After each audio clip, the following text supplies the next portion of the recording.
Next up, let's go, color, let's go, saints. Through the cosmic symphony of spirits white. That away, that away, that away, that away. Celestial rhythms, a universal trance. Dancing with angels in a cosmic dance. That away, that away, that away, that away. Celestial rhythms, a universal trance. Dancing with angels in a cosmic dance. You gotta be brave, saints, be brave. That away, that away. Find your way to that away.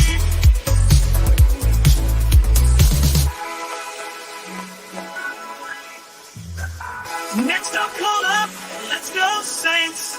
Guided by faith where the universe paints. Celestial saints and a cosmic grace. Ladder wave, find your way to a ladder wave. Find your way to a ladder wave. Find your way to a ladder wave. On this wave, next up, call up, ladder wave. Ladder wave, ladder wave. Find your way to a ladder wave. Next up, let's go, color.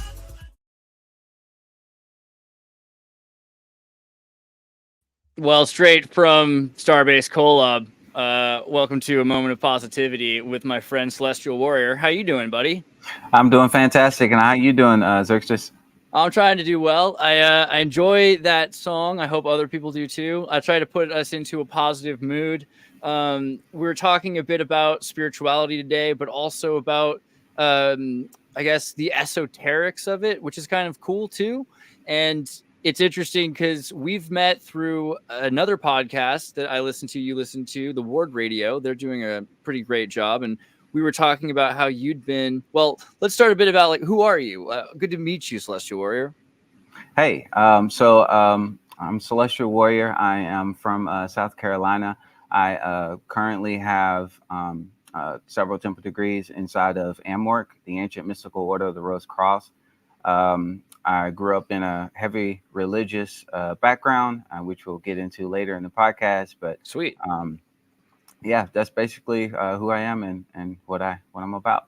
Dude, yeah, and you're in the LDS as well. So That's ancient AMO LDS. So what is the Ancient Mystical Order of the Rosicrucians? Like, I mean, they're pretty much awesome, right? Like, they're everywhere, and there's a temple really close to my house in San Jose that is got, all the kids from all the different schools. They like to let them go and learn. What is the AMORC? What do you think it is? What would you call it? So I would define it by its purpose.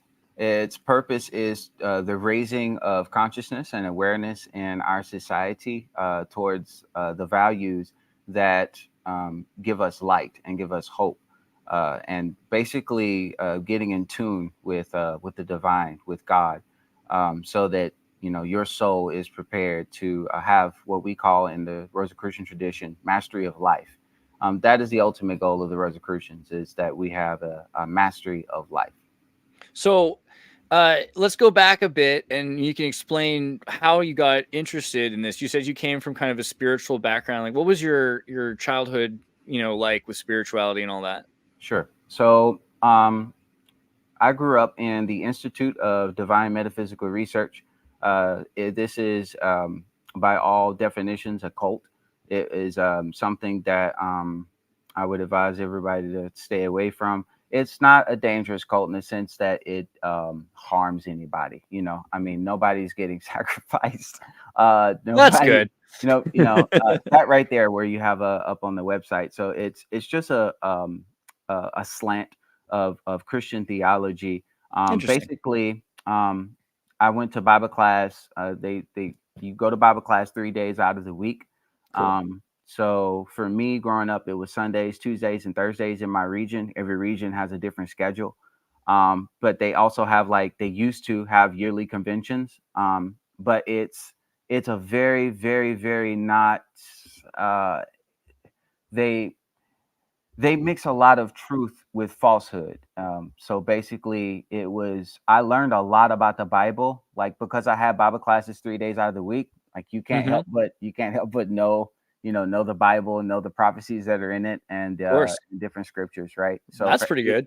18 years of my life, like that's all I studied was the Bible 3 days out of the week. Do For they have some cult obsession with this Dr. Henry Clifford? Yes, Kinley? so Henry Clifford Kinley. I want to say this for the record. Right. When Henry Clifford Kinley started this organization, he told people, like, he never told anybody to worship him. Right. Good. Okay. When he started this organization, that man right there, he never told anybody to worship him. He never told anybody to deify him or make him out to be God. But when he died, of course, leaders Course. of the cult then deified him and made him God, or made him like, the basically the prophecy of the second coming of Christ. Well, that's kind of okay. This is interesting though, because you have to imagine if people don't have the whole story and they see somebody who does know a lot, it could be that the group is maybe missteps away from the original guy. But I mean, maybe he is some sort of an ascended master. I don't know. I mean, if you talk about the Bible, I would say this. I would say this from my studies of comparative religions. It is very, very quite possible that so God is universal, meaning that regardless of your location or who you are or where you are, you have access to the same spiritual laws that the next person does. right? So Yeah, the same exact God's spiritual laws are laws. like the speed of light. You So experience them. Yeah. if he had a sincere desire, the Bible says that any man that lacks wisdom, that he can ask God. So if he had a sincere desire in his heart to know the mysteries of God, then God would have guided him on a more righteous understanding of himself. Now, Right. having said that, again, even the things that he taught was not entirely the truth or not entirely the correctness. But in his defense, he did say that this was not a religion. It was more like a school. It was Well, I noticed also that he says he's teaching from 1930 to 1976. And so if you think about the priesthood ban, like there are a lot of African Americans, persons of color in the United States who couldn't be part of the priesthood.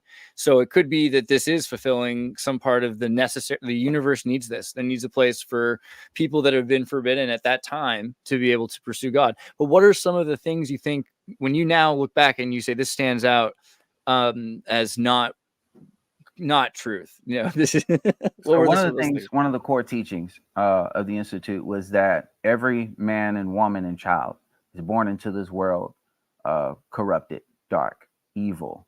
Like you have a negative spirit Like inside. original sin, or is it No, different? like it's yes, original sin was a part of the theology of it, but like you yourself, you at your soul, like we understand that you have a body and that you have a spirit. Your spirit is like your essence, basically. It's what makes up everything that we see. Just a quick derail here. Matter is composed of atoms, and those atoms are in connection with each other via mechanics of cohesion, adhesion, um, repulsion, retraction. So like these elements that happens with these atoms that cause it to configure to make a table, a lamp, a wall, a pillow, a person. All of these things abide by these laws, right? And scientists, the deeper and deeper they go inside these molecules, they keep finding more and more laws that need governing, that something has to make these laws cooperate. What that thing is that they're missing is spirit. They can't see it. It's not something that you're going to be able to detect with a physical device. So Right. spirit, since it is the essence of all things, it is what God used to produce life, produce everything, produce matter. Since that is the essence that he used to produce matter, you are spirit. Like even the flesh that you have, everything is just made of spirit. Now your soul is what you would attribute to like your personality. It is whenever the spirit is met with a physical body, consciousness is birth and it produces a soul within this body. It's like the first breath that a baby takes. You can actually see it transpire when a baby is born, to where the baby comes out and there's this essence that is in and around the baby. And when that baby comes out and it lets out that cry, color rushes into the baby. I know I've seen three of my children rebirth. I know what I'm talking about. Color rushes into the baby. They breathe, and you can see life literally just hit that baby. What that is it's nothing magical or hocus pocus, but it's the soul that has entered into that child. Now, what's taught inside of IDMR is that the soul is corrupted, that it is evil, it's black.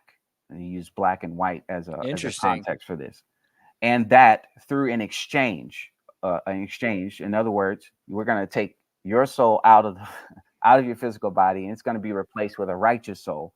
That's how you get, that's how you're getting possessed by a different soul and losing your soul because your soul's bad. Is that kind of the and wow. not only that, but this soul transfusion that takes place that they really can never define, which I'll get into later. And it's actually the reason why God led me into the Rosicrucian order, is so that I could properly understand metaphysics and actuality. Right. Which is so downplayed now, because people think of metaphysics as like this Netflix series or something, and it's so like, when you want to think science and then God, and you think to yourself, well, they're two separate things, and one doesn't validate the other. Metaphysics is like, dude, I'm right here. Right? Metaphysics is like that link that shows you, okay, here's God, here's science, and there's this link in between the two. And it's not a new thing. Like, you can think of the Catholic Church did it. St. Thomas Aquinas. You go back so far, you're getting to Neoplatonists and everything else. But the Rosicrucians are really interesting because they're the least New Age. They're supposed to be the oldest, in a lot of ways, collection of most ancient. We are the oldest, most ancient form of and you probably know this as well. You seem very researched that the Rosicrucians pretty much started the Freemasons and all the other secret fraternity and lodges that are around. Matter of fact, when you get into they're trendsetters. Exactly. That's what we are. But when you get into the IDMR, going back to the original question, I don't want to derail that. So to answer the original question, the IDMR believed that you as a person were evil. Like, your base nature was evil, and that you needed this soul exchange. Wow. And that once you experience this soul exchange, it's not you getting exchanged, because you still will go to hell. So does this play into like the three souls, like Egyptian idea of like multiple souls? I have no idea where they get this from. The only thing I can tell you is through my research, it is very apparent that the tree of life, when I say tree of life in this context, I'm talking about the Kabbalistic tree of life of the Jewish mystics. The Kabbalistic tree of life is basically like a map, an anatomy of the soul, that thing that dwells within us. And this path work up through this tree, through these different representations, emanations, divine emanations of God, it allows you to achieve certain levels of consciousness. Right there in the middle, Tifereth, that is Christ consciousness. And at the very bottom, you're going to see Malkuth. And this is the physical reality that most people dwell in. And as you keep going, you can actually go up and down the tree of life, meaning that, like, your mind has again, it's a roadmap to your soul. The key to your soul is your mind, obviously. And so you're able to channel certain frequencies with your mind, and that allows you to gain certain insights into certain things and actually deficiencies within your soul. So, like, for instance, where I may be lacking in some part of my psyche, like say I lack wisdom or something like that, I can use certain meditations, certain visualizations to gain that kind of insight, or to open, because it's a spiritual faculty you already have. So it's not like something extra coming into you. You're actually using what's already in you to propagate your mind. Right. And also you can think of like Royal Rife. Our audience has looked at sound healing before, and the science behind using sonication of different frequencies in order to target radical cells, cancer, emotion, anxiety, everything. But just thinking about how churches have these sound waves that they make that are designed, frequency is more than just placebo effect. There's a lot to frequency, and the fact that these frequencies are so ancient, I mean, that people have actually been able to record and understand which frequencies do what, that's pretty interesting, right? Yeah, yeah, absolutely. And so the whole idea of frequencies, again, it's nothing hocus pocus. It's just science, and it's science in its actually most pure form. Um, I don't want to derail too far away from where we're going, but yeah, because you let's brought up go. this organization that you were in, the quantum metaphysical, the Institute of Divine Metaphysical Metaphysical Research, research, yeah. you said that they said that you still go to hell after you get your soul exchanged. Yes, yes. Can you explain that? So your soul personality is still in their minds. How they abridge this is your soul personality is still attached to your soul. Okay. You know what I mean? Like it's Yeah. not like when they say exchange, they mean exchanged with a completely different. It's not possession. It's like, and I don't know if they have reclarified this since I have left, because I left when I was 18. I'm 28 right now, so that's like a 10-year gap of study time with them that I Yeah, they might don't have really. changed the way they But think of I things, have no idea. but when you were there. From last I've heard, my family, my father is still deeply involved with it, and some of the other people, distant relatives in various other states that I've been a part of, lived in, are still a part of it. From what I've gathered from what they say, nothing has really changed from when I left. So you get a new soul that's a part of your being, and then that soul goes to heaven. But the old soul that was part of your being, that soul goes to hell. Yeah. So, but then, so your being is separate from your souls in a lot of ways. Then, essentially, Yep. And wow, that's really interesting. Metaphysics. It's not, but it's not true metaphysics. It's a perverted metaphysics, and that's Right. what I learned in AMORC. Is that for your audience listening, a lot, if not all, of the New Age stuff you're gonna find, if you're not discovering this stuff by pure revelation of God, if you're not discovering this stuff by sincere meditation and opening your heart to what Jesus Christ has taught in his scriptures throughout history, then what you will do is you will go astray, because this new age stuff is literally ancient stuff that was used to point to the creator, perverted and misused today in order to make yourself feel better about being evil.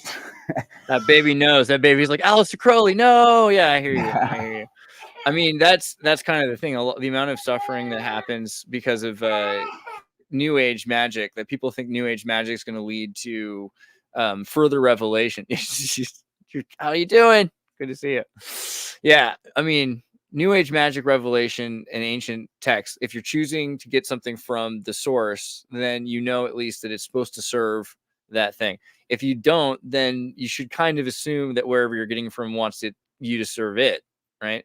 And so I feel like we look at Aleister Crowley and he's like, oh, I'm going to do what thou wilt. And a lot of the people that are saying, oh, I'm just do this for myself and for my own interest in this pursuit.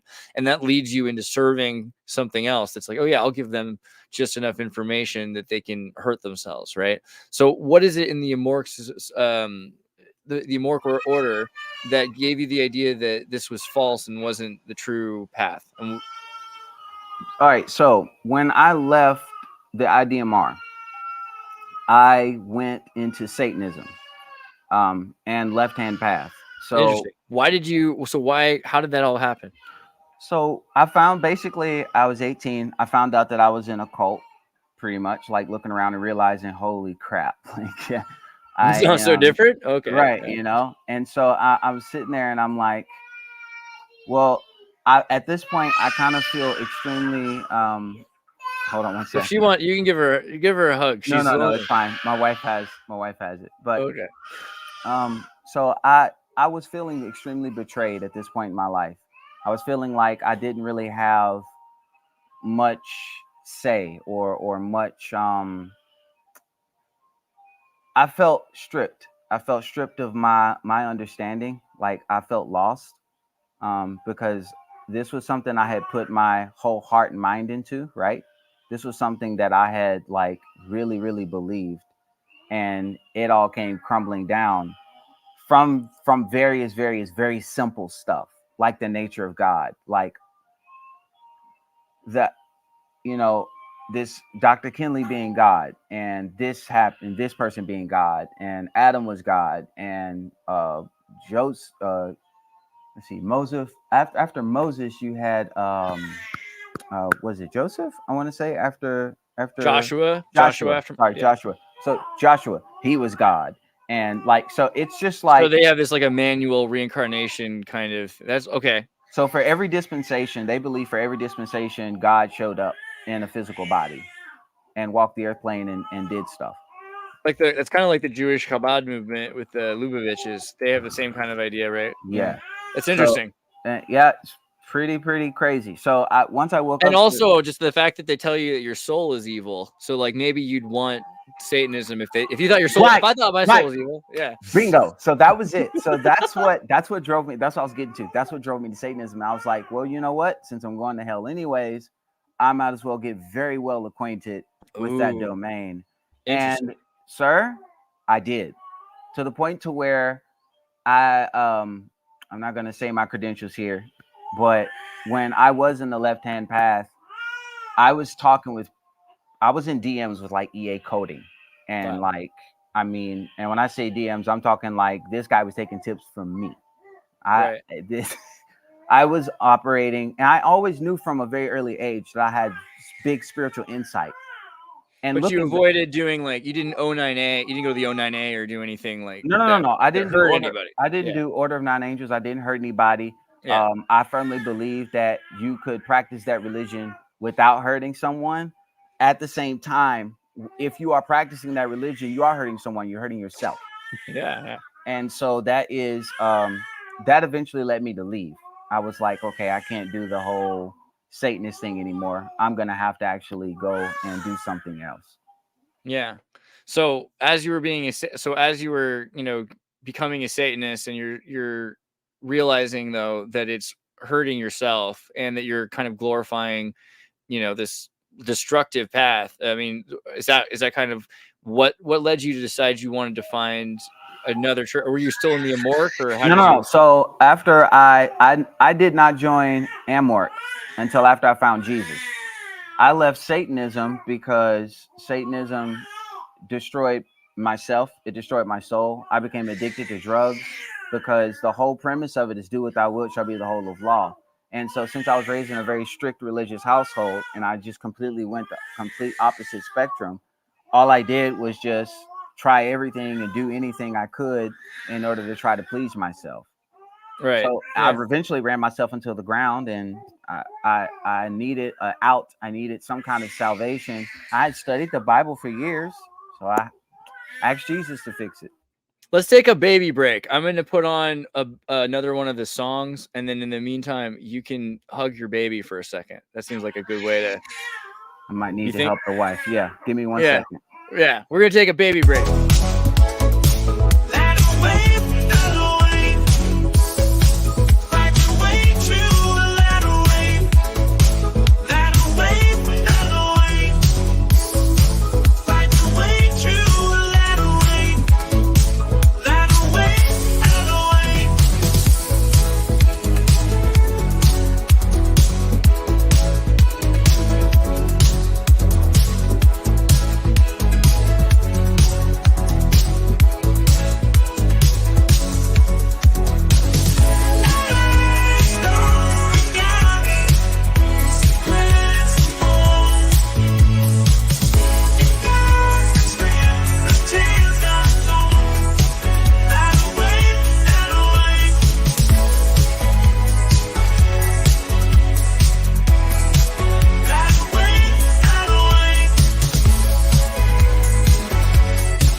How about that? I also have another one I was working on because I don't know if he's done yet, but check this one out. I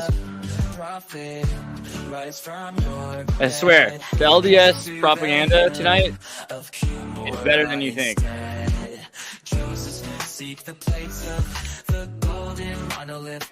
Passport says, I just tuned the baby, put like my own kids out.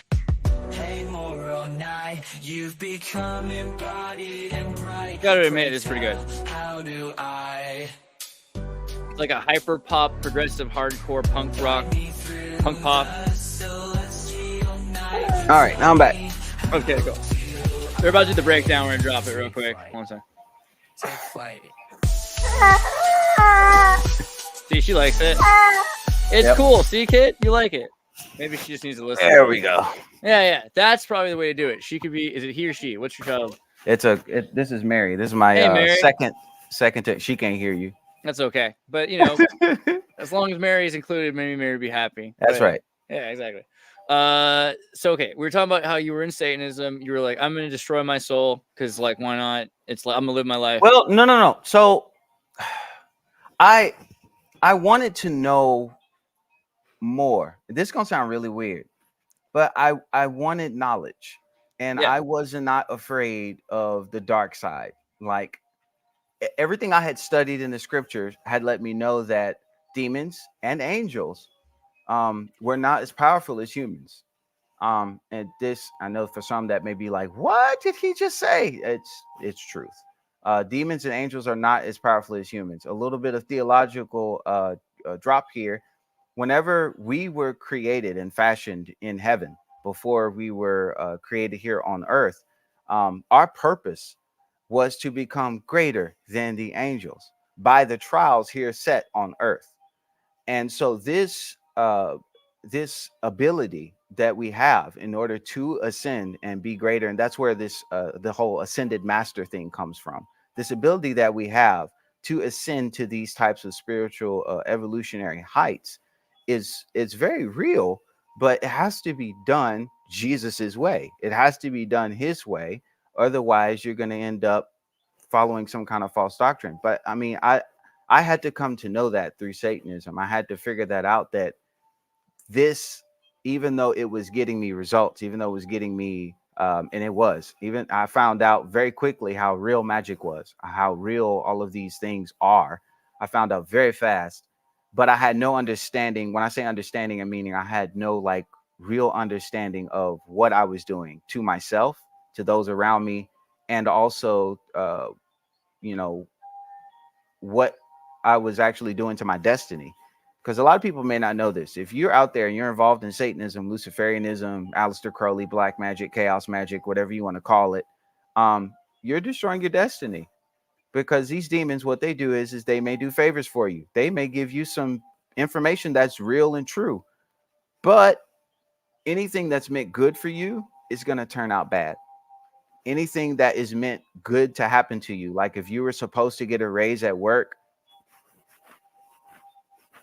I don't know, you might not get it. And not only will you might not get it, but then your landlord might hike the rate, the rent up after you not get that raise. So you have no, like, I was destroying myself. Like, karma is very real. And when Jesus says you will reap what you sow, he ain't playing. You will reap what you sow. If you're putting negativity out there, if you're putting harmful energy into your body, because that's what it is. You're putting negative, very negative vibrations into your body and into your mind, into your psyche. That stuff causes very, very bad damage that, thank God, I was able to reverse due to my studies. Sorry. At that point, you were no longer going to AMORC, or were you still? So until I wasn't converted to Jesus at this point in my life. When I left Satanism, I left Satanism. I went to a church. And the reason is because I remember this like it was yesterday. I'm going to share a moment in my life that even some members of my family haven't heard this story. I walked outside of my house in downtown Greenville, South Carolina. I was in Greenville. And I walked outside of this. I was living in this like duplex almost, where I was living on one side and they had another family that was living on the other side. It was like a wall in between. And at this point I was living on the bigger side of the duplex. And we had just moved out of the smaller side. So again, like in my mind, stuff like that, like moving up, so to speak, was like proof of this stuff working, because those were various things that I asked for. But I went outside and I felt torn. Like, for the first time ever, I stopped what I was doing and like looked it within myself, and it scared me. I saw nothing. I saw nothing. I saw no light. I saw no love. I saw no compassion. I mean, to the point to where it it was bad enough to where I was even questioning whether, my children, like, if I still had that kind of parental love for my children. Like, that's how dark and gone, and the kind of level that I was at. Um, and I didn't want any more. I was crushed. I just couldn't. I couldn't take it anymore. At some point, the darkness is too much. At some point, it is. At some point, you inundate yourself with so much of it that it becomes overbearing to where you can't take it anymore. That's what happened to me. I couldn't take it anymore. And that moment, the only name that rung out in my head was Jesus. It was like, and it wasn't, it's soft, the small still voice. It wasn't a small still voice either, brother. Like, it was like loud, like very loud. It was just Jesus. That's all I could hear. I'm sitting in my front lawn. I started crying, and I went to my knees. I looked up towards. It was a very pretty day out. I looked up and I prayed to God for like the first time in years. Because I haven't at this point, I haven't been praying to God. I've been actively working against God. Like, I've been telling people that Jesus ain't coming back. I mean, all of the typical antichrist tropes that are out there. That was my thing. That was my go-to. And I'll never forget this wave of beauty and compassion and love and light filled me to the point to where when I looked around after looking up, the trees looked beautiful. I'm not making this up. Like, everything looked. Have you ever seen the movie The Celestine Prophecy? Yeah. That's how everything looked. Just like a full on, Just like the opposite of when Frodo puts on the ring. Just like right. a good positive. It was like, and I had never, even while I was in the IDMR, I had never experienced nature, like the divinity, like experiencing the divinity of nature itself was like, and feeling the life in nature. Yeah. yeah. And I was like, I was taken aback. And so at that point, I threw away all my Satanist stuff, and I was like, I got to find a church. I have to find just I didn't care. I did not care which church. I didn't care which church I went to. I wanted to just go to a church. I wanted to go to a church. I wanted to hear a choir sing. I wanted to hear some preacher, whether he was preaching, I don't care. I just wanted to hear. I wanted to experience any Jesus, Jesus at all. Yeah. But so, like, did you end up at a Catholic church or a Baptist church? No, first? so I ended up at a Baptist church at first. Yeah. And it was there that I reread the Bible, like, not from an indoctrinated standpoint, because at this point I have nothing, right? Like, my cult upbringing didn't work. Satanism and all of the left-hand path didn't work. So it's like I have nothing. Like, I'm empty inside, completely empty of knowledge. I mean, I have a basic understanding, but as far as like anything of substance of God, real revelation from God, empty, gone. So I took the opportunity while I was at church to reacquaint myself with the Bible.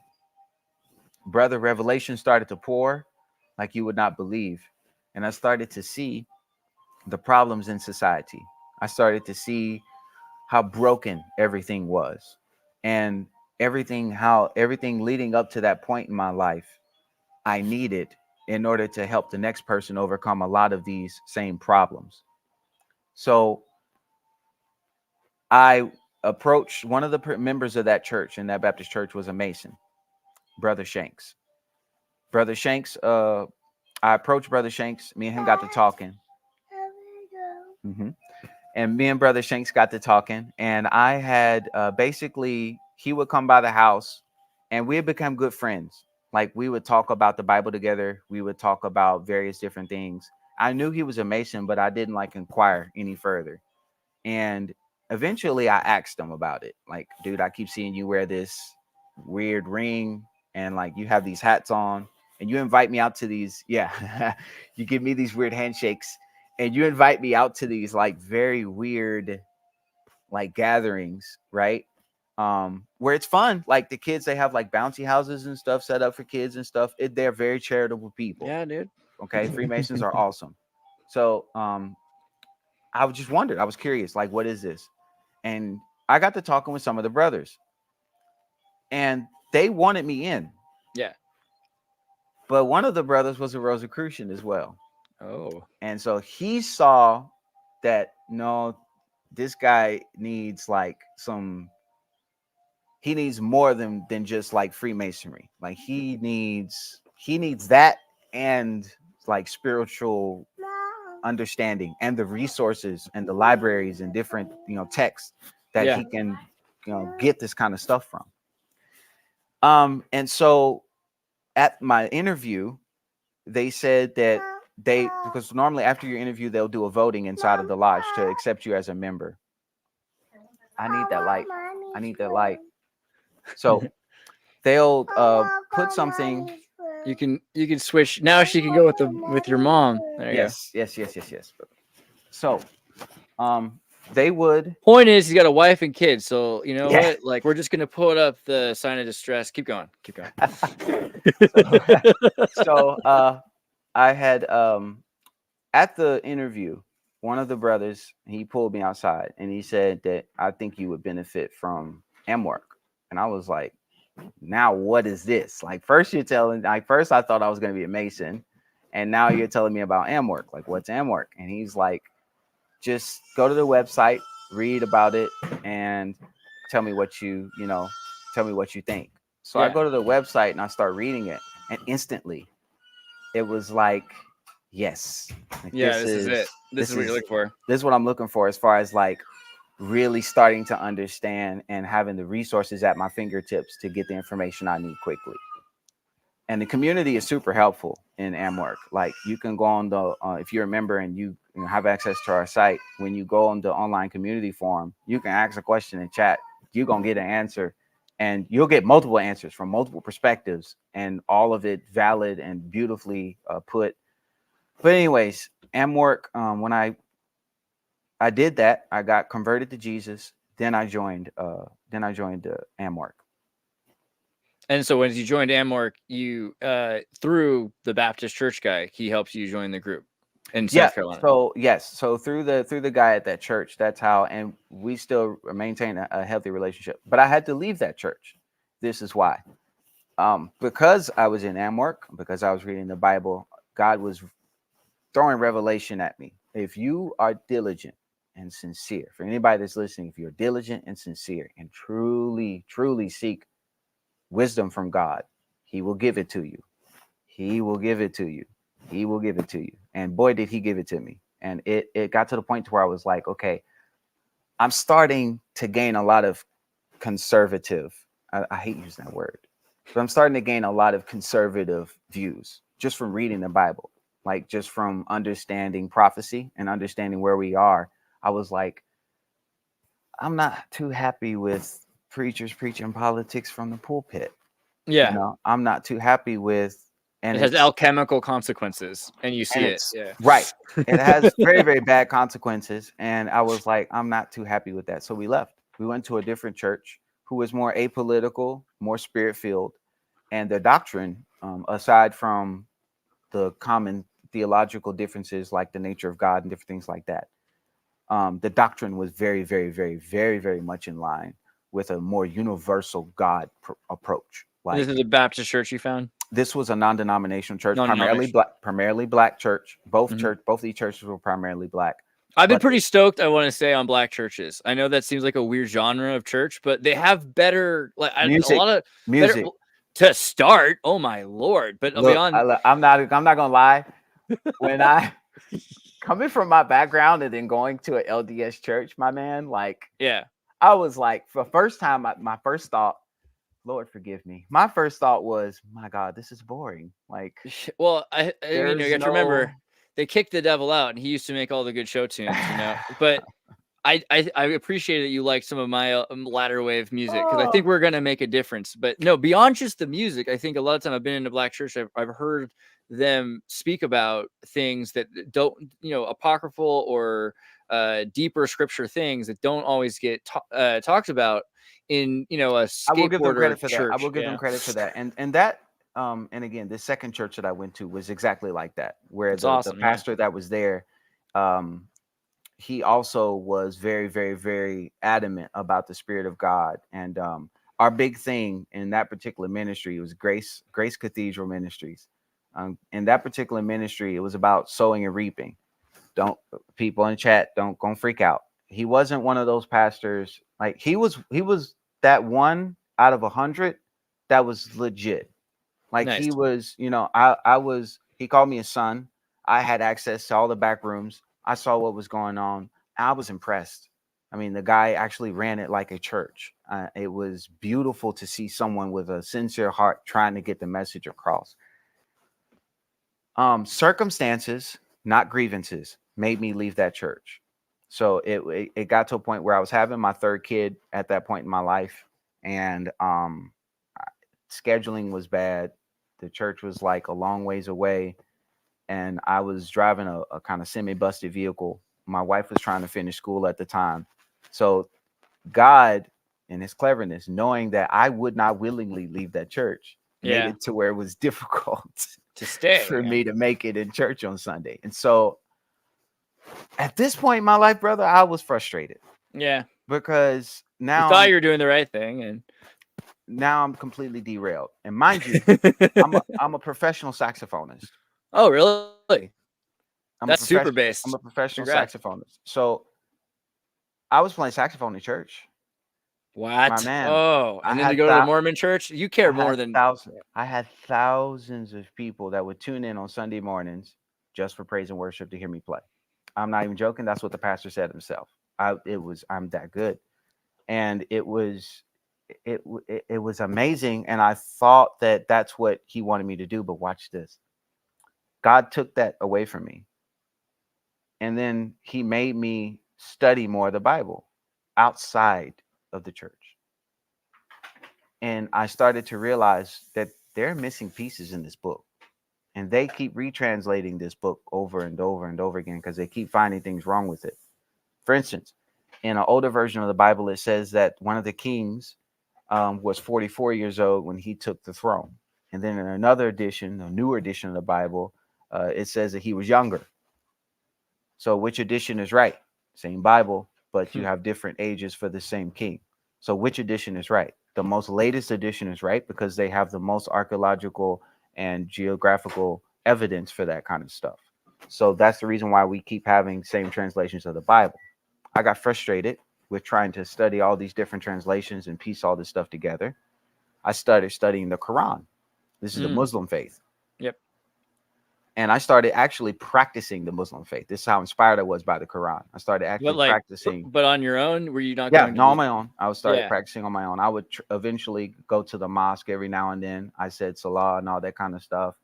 But it was a profound experience in my life because for once I put myself in a culture that I had never been in before, a book that was not known to me. I'd studied the Bible my whole life, not the Quran.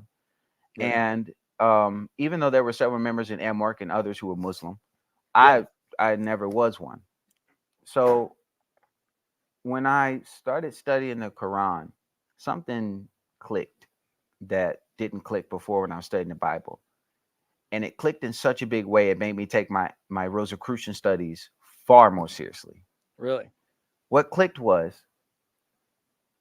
everything in the Quran, when you read it, just like the Book of Mormon, just like the Bible, it inspires you to be a better person. It inspires you to live a better life. It inspires you to attach the greater ideals of yourself and become better. The Islam that you see out in the Middle East, folks, correct, is not the Islam that is preached inside the Quran. It's the Westboro Baptist Church of Islam is the thing. Like, we have to remember that there's a bad Christianity, bad Islam, bad. Correct. I've seen Correct. Buddhists freak out, and it happens. All right. So, so just right. So just a caveat there, like, those people out in the Middle East are practicing a perverted Islam. They're practicing an Islam that is not the true Islam. Proof of that is in the Quran. It tells them not to be sectarian. And how many versions of Islam is over there in the Middle East? Right. Okay. Right.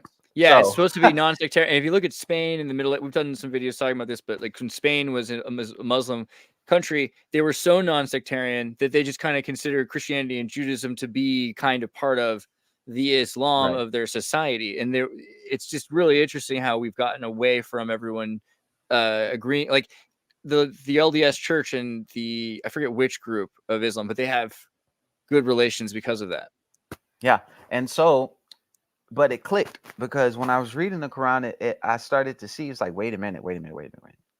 This is revelation given to a man named Muhammad after Jesus. This is a revelation from God. If you read the Quran, it leaves you almost speechless with how much love is actually in the book. Like almost every other verse, it talks about Allah being gracious and him being loving, kindness, and merciful. It has some wrath in there too. But there's like three verses where they're like, if they're not Islamic, then you're supposed to, cut them down. Well, but that's in a circumstance. It's like bingo. Compared to bingo. I wanted to mention that too. When God, this is what hit me. When God reveals his word to us, he's not unjust. He's not going to reveal every single detail of his word is going to be universal. Some of the stuff he's going to reveal to you is going to be for you and for that time period. There were things that the Muslim community at that time were dealing with that caused that particular revelation to be valid. They needed those particular things to adhere to and stick to in order to maintain what they were trying to maintain while Muhammad was walking the earth. Same thing with the Bible and its ordinances with the Jews, right?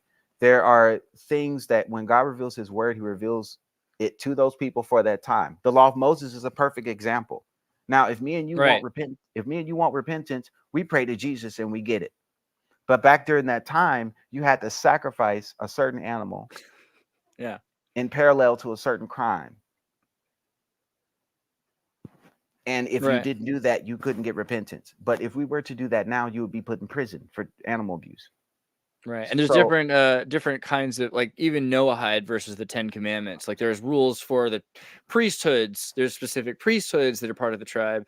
Those are separate from the rules that are just for all people. There's certain things that you're supposed to do if you're trying to be a priest that you don't have to do necessarily. You only have to follow like 7 out of 10 of the rules if you're not trying to be a priest, right? That's right.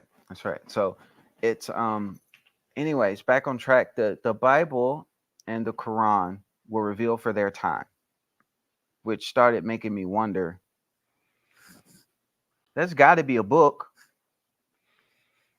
that was for our time revealed for the most important time of God's entire dispensational plan, the last days and the second coming of Christ.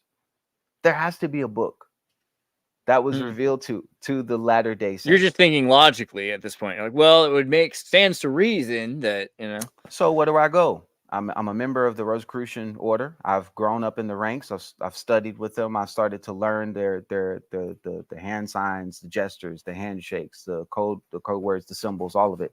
You're up to like Chevalier, Chevalier. Yeah. We're real high up there. So doing all right.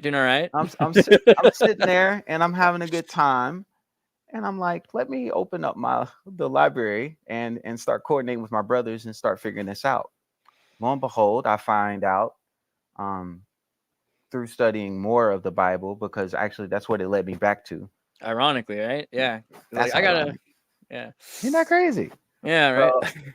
Everything led back to the Bible. I come back to the Bible, and a particular Bible, the New Jerusalem Bible. Interesting. So why the New Jerusalem Bible? The New Jerusalem Bible has the Apocrypha in it. It has Maccabees, 1st and 2nd Maccabees. It has all of I advise anybody, if you are studying the Book of Mormon and you do not have a copy of the New Jerusalem Bible, I'm gonna check it out. You need it because it has everything. The chronological table in the back, the footnotes and endnotes, and it tells you even during the time of the Tower of Babel and other stuff about the massive migration and where people went and all that stuff. Sweet. So I started studying deeply, deeply, deeply, deeply. And I ran across this Native American, a Cherokee. He is an Indian chief. And their primary responsibility as Indian chiefs right now is the dissemination of information to their lineage. So basically, like if you were, or to your tribe, if you are a chief, then it's just like the times of old where we carry the message from each generation to each generation, like the preservation of the plates, like the preservation of the scrolls for the Jews. The chiefs preserve their heritage through stories and different things like that they have, and the chief tells these stories to their people, the young ones coming up, and that's how they keep everything flowing and consistent and going. Now, keeping that in mind, this chief had a story of, one of the stories he told was that his ancient ancestors came from the land that was in the east, and that they settled in the ancient Americas before the colonies came over here. Right. This is also one of the Rosicrucianists, Bacon, right? Sir Francis Bacon wrote Nova Atlantis, which is about the Rosicrucian settling of So finding having other tribes there. Yeah. Having read all of that, of course, I was intrigued. And then this Cherokee Indian is telling us a story about these ancients traveling to the ancient Americas from the exact location where the Tower of Babel was at. So I'm just Crazy, sitting here, right? I'm sitting here going, this can't be real. This literally cannot. I can't. This is. Why haven't I heard of this before? What is this? So it set me on an even more path. I wanted to learn more. The only thing I could find that had any record of these people. And again, I was not necessarily looking for I was, but I didn't know that. The Book of Mormon. Yeah. And I found the Book of Mormon through AMORC.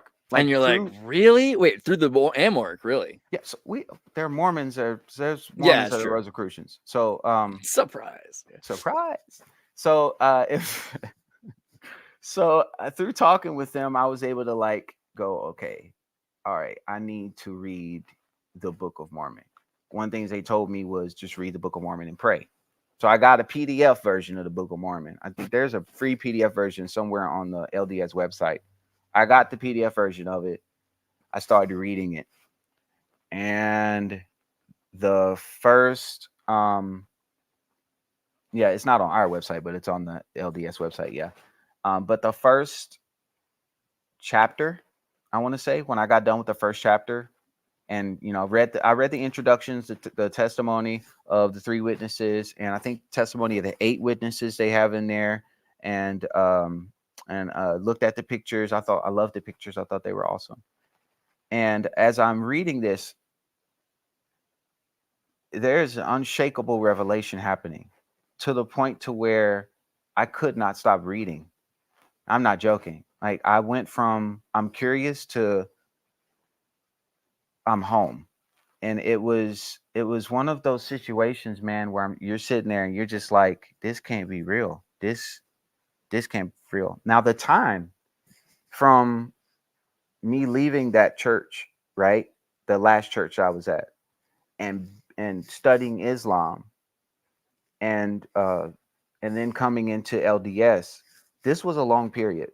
This was not a short period. Okay, so there was a long period where I wasn't going to church, where I wasn't involved in any kind of, other than my online Rosicrucian family, I wasn't involved with any kind of church or anything like that. And I felt alone. Right. Even in AMORC. Even in AMORC.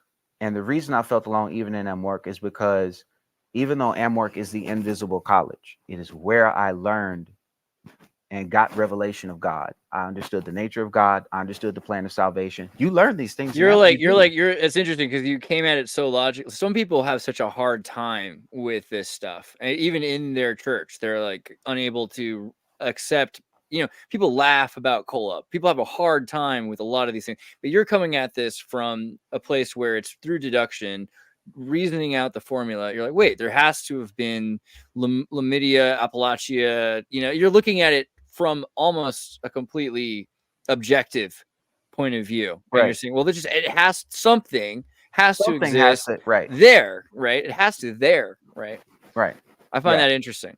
And I mean, and again, logic is what got me out of Satanism, because one of the flood myth. Satanists are gonna hate hearing this one, but the flood myth, it happened. It's not a myth. It happened. There was a global flood everywhere. Put that picture back up again. Yeah. There was a global flood everywhere across the face of the planet, and every ancient civilization has record of it at the same exact time. Now, either they emailed each other and coordinated a global coup of a flood myth, or the flood happened all over the face of the planet. Why not both? So no, I don't think the internet was running back then, homie. Yeah, but definitely conspiracies to hide, the history. Because I think this is a big thing when we're talking about pre-flood, the idea that everyone was together, and afterwards, everyone's so quick to say, well, this is a different group and that's a different group. But if we're saying that before the flood and then after the flood we were spread out, then yeah, I mean, we should be looking for the common roots. John 10, the sheep from other flocks, right? Not in his fold, all that, right? That's right. So again, it just got to a point to where I was like, if the flood myth is real and it's in the Bible, then I'm working for the wrong team. See, again, math. It's just math. So it's like, it don't take it. I was a logical person, and my pride, my ego, my selfish desires is what kept me in the left-hand path for so long. And when logic finally hit me like a lightning bolt, it shook me, and it got to the point where I had to get out. Now, when I got into LDS, I want to have a shout out to Sister Hess. Sister Hess is a missionary at my local church. Shout out to Sister Hess and to the Kent family. They have been wonderful. It was through them that God showed John 13:35 to me, because I had felt alone, because everywhere I looked on the face of this planet, no one is seeking God. Unless you were a Rosicrucian or a Freemason, it was like everyone you talked to could care less about the mysteries of God. They could care less about what God wants out of us and out of our life. And thank you for putting that scripture up. It's my favorite scripture. By this shall all men know that ye are my disciples, if ye have love one to another. I love it. But it was through that medium that I was able to identify where Christ's apostolic power was at. Because even in secular churches, in the Catholic cathedrals, in the secular churches that are out there calling themselves Christian, they don't have love one to another. They don't have love to anyone that is, again, the last church I was at is an exception to the rule. But I was raised in, I'm a saxophonist. I was raised in a cult that studied the Bible. And I'm telling each and every one of you that I have played for pretty much any Christian denomination you can think of.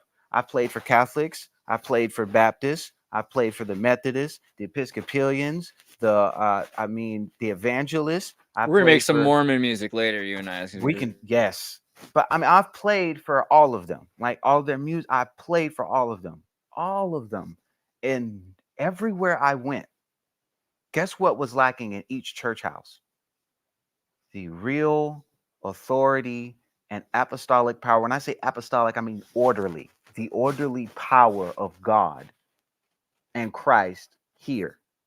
That I was mean, it's concerning. I think a lot of people don't get what you mean because they don't understand power. And if you only understood what true power is, I mean, you've got these churches. Okay, if you go into some of these occult groups and you acknowledge that there is good craft and that magic and science are connected, and you start seeing that even in the secular world there are people practicing magic that are realizing their dreams, and you start to understand how dangerous that is, then it'd make you more concerned to go into churches and see them not have that power. Right. That's the thing that freaks me out about a lot of the secular, I don't know if that's the right word, secular Christian, but there's secular Christians they think everything's a parable. It's all a metaphor. You just downplay anything spiritual or miraculous. And these are things you don't want to downplay because there's other people playing the game. Now, again, the reason why I mentioned Sister Hess earlier, going back to what you're just saying now, is that when Sister Hess came and because you can request the Book of Mormon on the website. For all those that are watching, if you're not affiliated with the LDS Church, you can still get a free Book of Mormon and have missionaries from the church come and visit you and at least talk with you. You don't have to join the church to get a free book. You don't have to join the church to get a free book. You literally can, if you're curious, you can literally just get the book. I advise you to read it with an open heart. Don't be contentious with the missionaries. They have enough problems to deal with. Yeah, treat they're them pretty kindly. chill. Yeah. Give them food, by the way. Give them food. Give them water. You know, they're hungry. sit down with them and just ask questions. There's nothing wrong with asking questions and getting more knowledge. And it's not going to hurt you to read the Book of Mormon. But Sister Hess, when she came to my house, my apartment, when I requested the Book of Mormon, when they came and sat and talked with me, their first meeting was one of shock. Because as I kept talking about the various things that we're talking about here and started breaking down where I was spiritually and what God had revealed to me, and this actually shocked me too. I was expecting them, because I gave them brother. When I tell you I unloaded. Like I gave them, we are supposed to be lights. We are supposed to increase the light in others. God is universal. I mean, this is the truth. This is what God has revealed to me. This is the truth. And they looked at me and went, yeah, we know. And so I'm like, oh, okay. Then why aren't you all? Yeah. Right. And so I'm like, okay, now this is really freaking me out because what y'all saying matches my revelation. And then I started to find little nuggets, right, within the Book of Mormon to validate these things. When you read the Book of Mormon, if you're reading it honestly, there's no way a man wrote it. It's impossible. It's too crazy. It's weird. It's impossible. Firstly, Joseph Smith would have had to use only resources from 1820 in New York City. And he would have had to have such a profound knowledge of the Bible that he would have had to have in mind an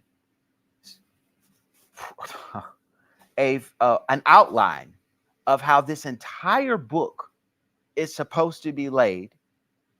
This is in order for you to make this up. And also the way the words come in and out of each, it's the way it's written in physical geometry. Yeah. You can't do it. You can't do it. I have an IQ of well over 190. You can't do it.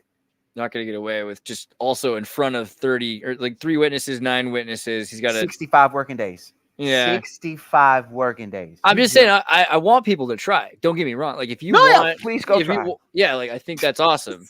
Is all. I want everyone to try. Yeah, please go try. Yeah. But I mean, it's, nobody's going to be able to replicate the same kind of revelations that Joseph Smith had and being able to transcribe those plates and bring us the Book of Mormon. And we have a situation here in the earth where we're at the last day. We're at the point where the Antichrist is about to be revealed. And Jesus is going to come back. And when he comes back, woe unto the earth. Because look around you. I mean, the 2023 Grammys, what did we have? We had a man by the name of Sam Smith. I find this very, very, very ironic. Joseph Smith is a prophet. Yes? Yeah. Joseph Smith is a prophet. Sam Smith in 2023, the last days, here in the last dispensation, put on a satanic Grammy. Where I had to look up Sam Smith. I feel like such a boomer right now, but I've seen the face. I know. It's okay. Sam Smith, he's a transgender. I thought that was Eminem. It's okay. No, it's all right. It's not Eminem. He's trying to look like Eminem. Anyways, that's cool. I'm glad he's trying to look like Eminem. But Sam Smith. Oh my God. I'm trying to be. Y'all hear Xirtus? Y'all hear him? He's trying to be I'm from California. Oh, I can do it. Anyways, I can do it. So the guy put on a satanic Grammy. Satanism. It was profoundly satanic. I don't know if you could pull up like a picture of it, but he pulled off a satanic Grammy with another transgender locked in a cage behind him. Oh yeah. I think this picture came. Yeah. Okay. We don't have to show it, but just in case you're at church, close your eyes. But it is definitely, it looks more evil than good. I would say it is evil. Yeah. It is evil. This is exactly what is what horns and stuff like that. I know Moses had horns in some version, but the pants are weird. Those are too tight. At very least, that's a fashion sin. At very least, keep going.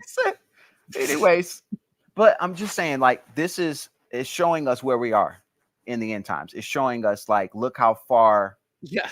I think how far society is going. This is what I mean by the alchemical consequences of things. You're like, look, it does things. You know that it does things to do this. I think that's what people don't understand. They're like, well, why not just let people do things? Because it's not fruits of labor. Bingo. Sowing and reaping. And again, my whole journey in life led up to this point where I understand all these principles now. Because at that last church I was into, that was where we were heavy on. If you sow bad, you get bad. If you put in negative and harmful energy into your body, let's use here for all of you that think I'm being hocus pocus spooky right now, radiation. You have the wrong kind of radiation or any kind of radiation at the right level into your body, you will get cancer. You can, yeah. I don't know if YouTube lets us say you will anymore, but you can. I'm sorry, Xirtus. I gotta watch out for these algorithms. I forgot. I know it happened. No, but you get the point. Is that in real life, frequency effect? We talk about Chernobyl. We talk about how in and out of frequency changes can rapidly change the way you're holding cells together. So if you're moving, it's the same. There are ways that this is similar to microwave rate. Correct. Oven effect. Correct. And so that's why, honestly, it was very good when I heard that the missionaries don't have access to certain things and they're kind of like very like isolated almost. That's a good thing for all you anti-XMO retards out there, because if they are not being exposed to a lot of this harmful energy that is around them all the time, that is good. Yeah, sure. I think stay out of the water is a weird one, but that's okay. You don't have to. The not swimming part's weird, but in general, I think the big concern with information overload too, because you have kids that are not used to what this is. What I wonder about is we don't tell the kids anymore about these things. I don't think kids are are aware of the magic that there are these occult organizations. I think people live in their kind of safety net zones. They're safe in their communities. Well, they're not going to research. They're not going to take the time to research this stuff. And the reason why they're not going to take the time to research this stuff is because it's inconvenient. First off, if you start researching diligently, you may end up crushing your own ego. You may end up finding information that doesn't correspond to what your particular belief system is. And so then you have to reroute yourself. What I've noticed, though, is in LDS, people slightly more aware or open-minded to it. Yeah. Not only that, but the doctrine here is perfect. I'm not even gonna sugarcoat it. It's perfect because you people, and now me included, represent John 13:35. Yeah, through actions, man. You got to do works. So if I can to prove faith. If I can look at someone, right, and you talk a good game, but then as soon as you get done telling me about all these wonderful things, you start snorting a line of coke.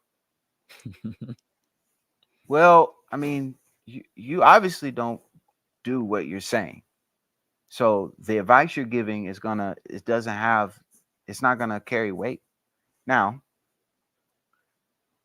on this opposite side of that, if you are a light to the world, if you show love and compassion on a level that is almost like otherworldly, what happens is there is a not only a peace that comes over you and others, but others see that and they want to be like that, and it helps them find the divine spark within themselves. Um, and that divine spark is the start of covenant, an inward covenant that you make with your maker, with God, that you're going to fix and correct certain things in order to continue on the path. Now, it's funny that Jesus tells us all the time, like, don't be mean to your enemies, and uh, help the sick, help the poor, help the needy, be charitable, do all of these wonderful things. Jesus tells us that, but one of the things that we often don't keep in mind is that he also tells us why. He tells us why we need to do that. We need to do that not so we can get inside of heaven. Heaven is free. Once you accept Jesus Christ as your Lord and Savior, you're going to go to heaven. That's true. But where you're placed at in heaven. That bothers a lot of people. I noticed. Like, I was in the South recently, and I was talking to some Baptists, and they're like, "So, what is the deal with these Mormons? With their LDS? They didn't even know that word yet. But basically, the idea that you're not done. You don't just get a fast pass. You can't just like sin all your life. I mean, you can, I guess. That's a very Pauline thing, though, right? Like Pauline Catholicism is that you can kill all the martyrs, and then you can just use the blood sacrifice of Jesus, and you're in. That's cool, but if you're trying to work for God, I guess, I don't know, is that what it is? Because you're kind of trying to be part of the thing. You're trying to no, you're right. So the Bible talks about crowns of glory, gowns and robes inside of Revelation. Co-heirs of Christ. Yeah, you're being with him, doing stuff with him. So like you're working in heaven. Like, I don't know where people get this idea that you're just not going to do anything. Right. Here's something for you to consider. Does that terrify everyone? You're going to be working. Here's something for you to consider. A soul, when a baby is born, a soul enters the baby. We discussed that earlier. Say the baby lives for a year, and then say the baby dies. I don't wish that on nobody, but I'm using this as an example. Say the baby dies. That soul doesn't go to hell. It goes to heaven. But guess what? Still a baby. Yeah. So what's happening? That baby is waiting on a relative, a parent, or something like that to get up there and help teach and help raise and help guide it in the understanding of God. So, and this is beautiful because it lets you really know and understand that God don't really lose his people. God don't lose his people at all. And if you have the thought that I'm going to sin my whole life, and then at the last, this is your thought, I'm going to sin my whole life, and then I can repent at the last time, at the last second, and I'm going to be straight. That's not going to fly with Jesus because you're trying to con him. And if you're trying to con him, then he's going to see straight through it. His judgment is just. So, but if you're one of those dudes that's not really your plan, it just happens to work out that way, that you sinned your whole life, and then you at the end you're like, oh, dang, I messed up big time. And God still being on the mercy seat. When you ask for that repentance, it's gonna come. You're gonna be good because you're doing it with a sincere heart, not a heart of I just game the system. So it's a very, very delicate thing. And when we talk about several different heavens, so to speak, let me help these Christians out. Y'all do realize in the Bible that there are 7 heavens, right? Okay. I mean, they used to have that show, Seventh Heaven. I don't know what happened. I don't know what happened to that show, but you're right about that. You used to have a show. Bad things. There in the Christian context, there's not just, yes, there is one big heaven. Okay. We believe also, the Mormons, that there's one big heaven and then spiritual prison, if you want to call it hell. Sons of perdition, right? Right. We believe in that too. There's not a difference. All we're saying is there are sections in heaven.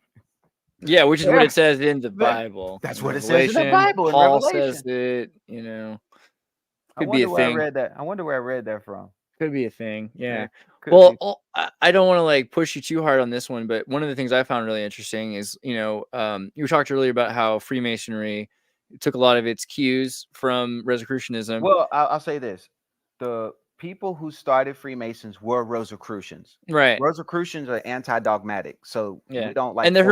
Yeah, Hermetic schools. You correct. got Rosicrucians from the Hermetic schools, and then this is kind of it adapted a men's groups. Like Yes, if the right. YMCA got really into esoterics for a minute, but I mean, from that you've got a lot of really important temple. Oh There's the yeah, Rosicrucian temple. There's Rosicrucian temple rituals and things. And Mormonism, similarly, this was a big thing when Joseph Smith was assassinated 2 months prior.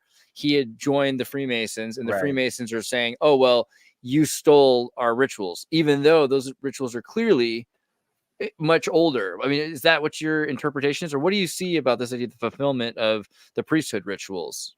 The fulfillment of the priesthood rituals. This is what I'll say: it's confirmation. It should Right, not have been. It should not have been seen as a theft.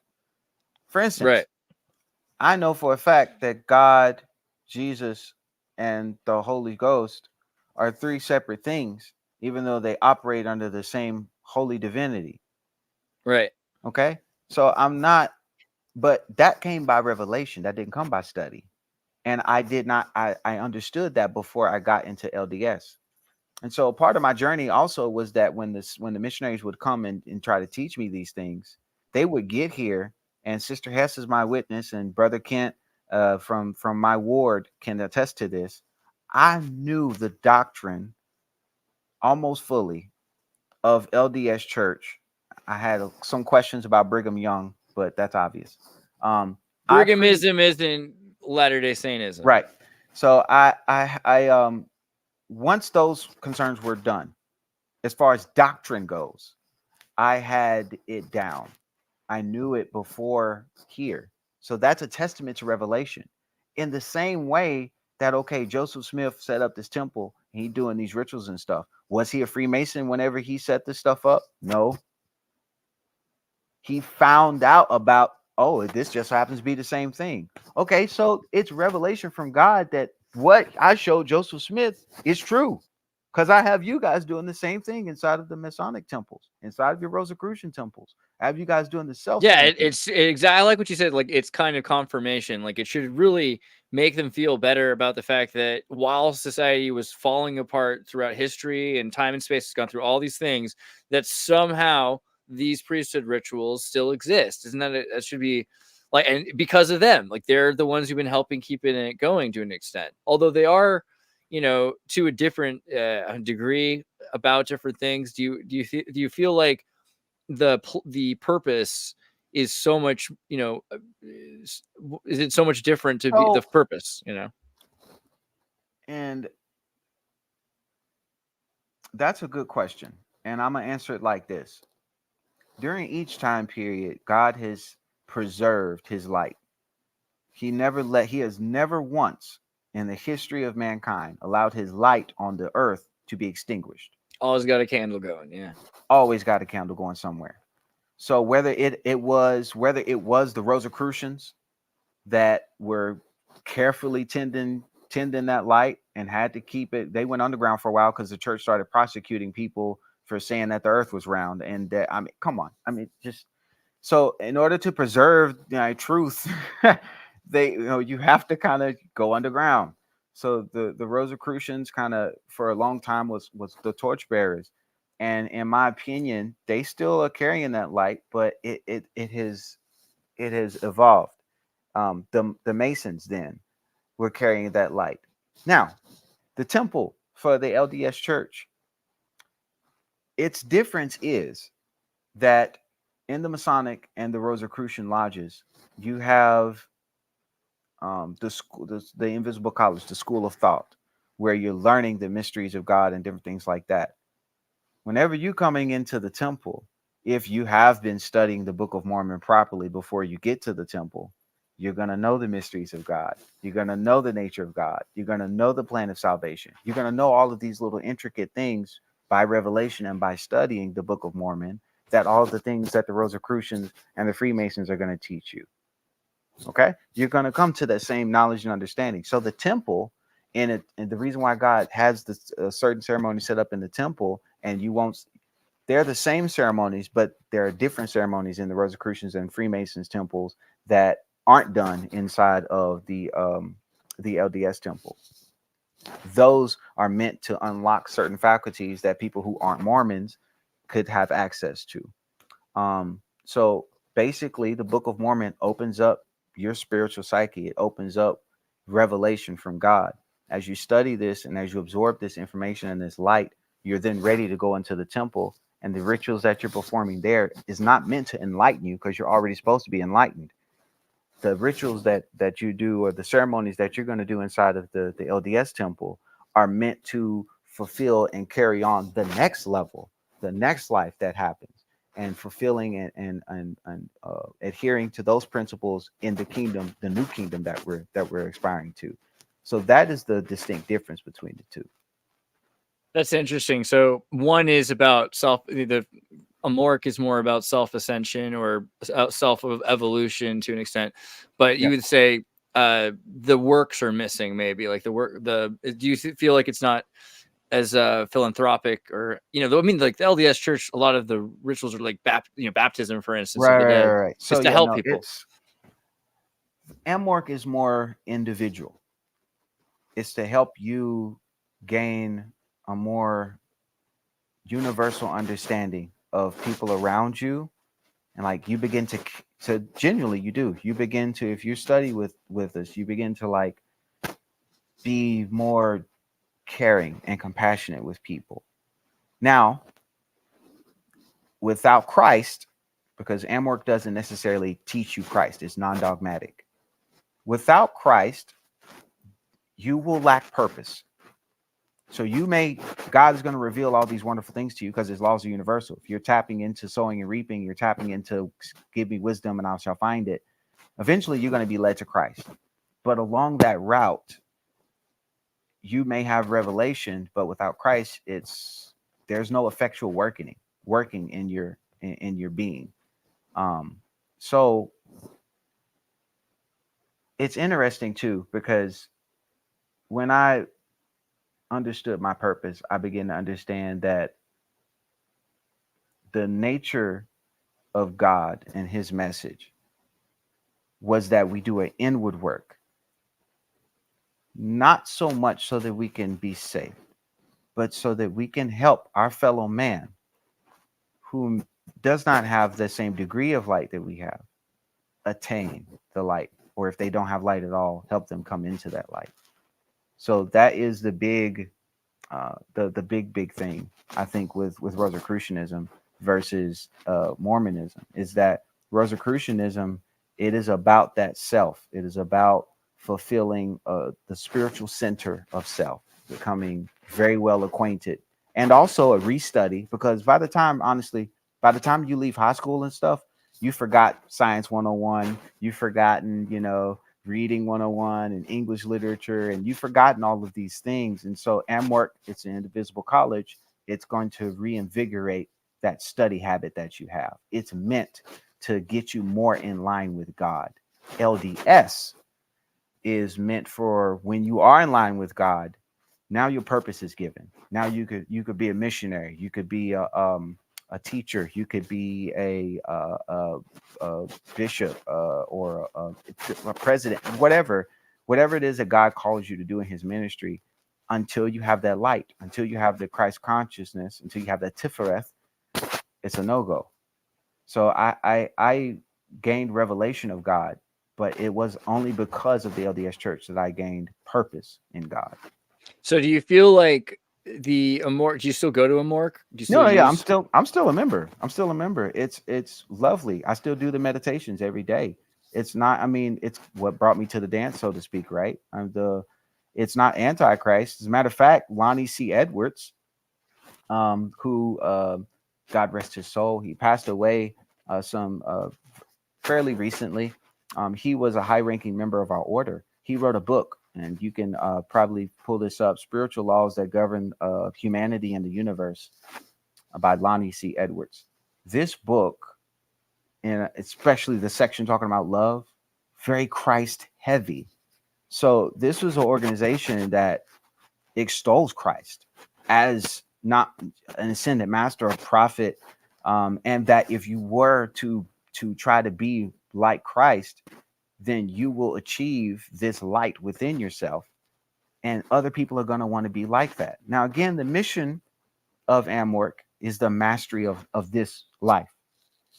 And what we have discovered is that by aligning yourself with the energy of Christ, the essence of Christ, becoming Christ-like, when you do that, you will achieve mastery of this life, because then you start learning principles like speaking things into existence, or having a good attitude and how that manifests, or not treating people with harm because you're putting negative energy into them, and so forth and so on. You're on this kind of understanding of receptivity, of correlation between people, and mysteries of God are revealed to you if you're sincere. All of this comes with a sincere heart.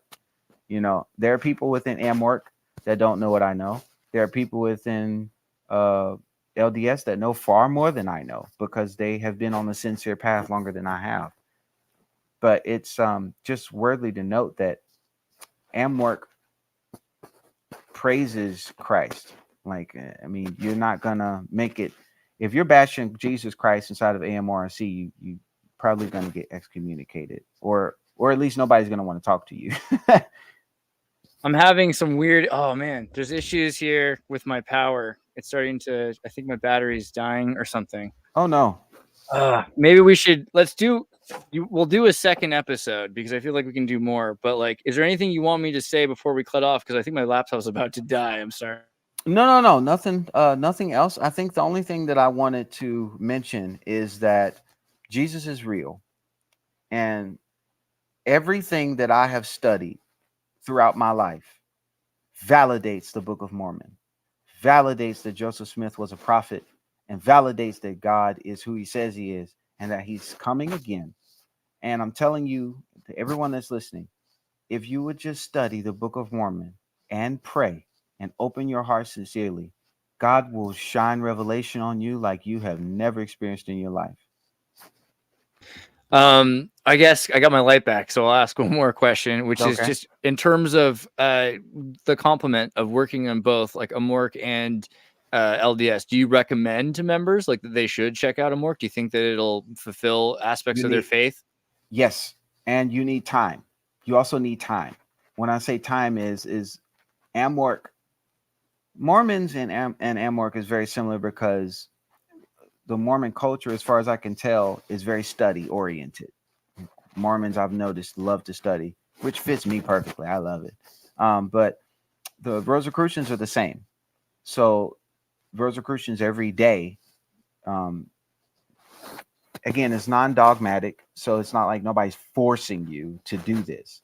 But every day we're encouraged to do a meditation, to do a prayer for the well-being of humanity as a whole, and then also do prayers and meditations throughout the day for ourselves, or whatever the monographs that are teaching you tell you to do. And as you progress, and if you take the study seriously, you will pick up real truth breadcrumbs that you go, oh snap, like the world I'm looking at is not the real thing. Like this is not an illusion, but at the same time, it might as well be, if that makes any sense. Because like if you're spiritually blind, then nothing you see is proper. Nothing you see is going to be in its rightful place. That's awesome, man. Also, I appreciate that you took the time to come in. Do you want me to share a link of where they can find? Do you have anything online, like to follow you? Just you can share the Word Discord link if you really wanted to. If you guys know, I don't know if you can get into the Word Discord without. I think they open it and close it occasionally, but if you try, that's where their Discord is. You can go to the Discord button there. It's like at the top right. Also, you can, of course, go to Tartary Nova's Discord. That's right. That's right. You can catch me there too. So Yeah. I'm on Discord. You can catch me on Discord. I am a Celestial Warrior. You can hit me up there.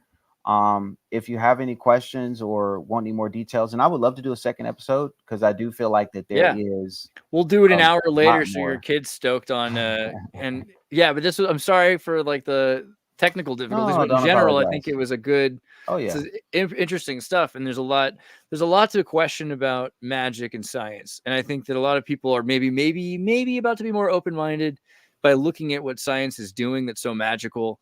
Then maybe they're going to start to realize, yeah, not all of this stuff is just a parable or just a metaphor. There's a right. lot of, and I think that's a major reason to choose to look into the miraculous power instead of like a demonic power. And these aren't questions that worried people a generation ago, but I think that they're starting to become really pressing. So I agree. I 100% agree.